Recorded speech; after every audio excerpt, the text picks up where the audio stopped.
Hey, how's it going? Today we have a quick tutorial on how we're going to be editing black and white photos. Black and white photos that have a punch, have some sort of impact on the viewer, and are just overall striking to look at. I have a photo here that I took of my brother in a parking lot, and I think it'll look really cool in black and white.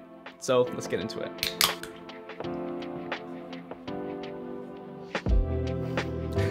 Okay, firstly, black and white photos lack color, obviously.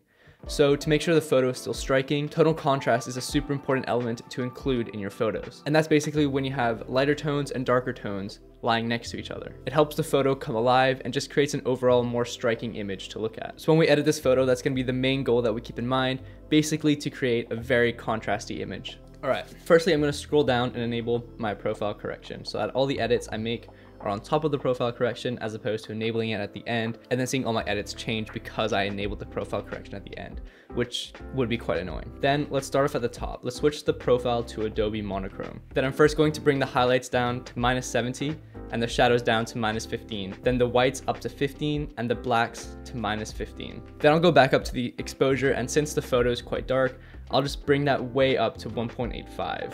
Also, by taking the highlights and the shadows down earlier, we lose some contrast, so I'm going to bring the contrast up to 15. Lastly, I'll add a bit of clarity and add some dehaze, which will also add contrast too. Cool, now for the tone curve. I'll add a point in the middle and a point on the shadows and create a basic S-curve, again increasing the contrast. Then I'll just bring up the blacks ever so slightly and create a bit of a faded look on the image. Now let's head to the black and white mix. You'll have to adjust these depending on your photo. Basically what these sliders do is change the brightness of a certain part of your image that are a certain color. The color before you switched it to black and white, so the color of the raw photo. So as you can see in this photo, the background and pretty much everything around Nico is quite yellow.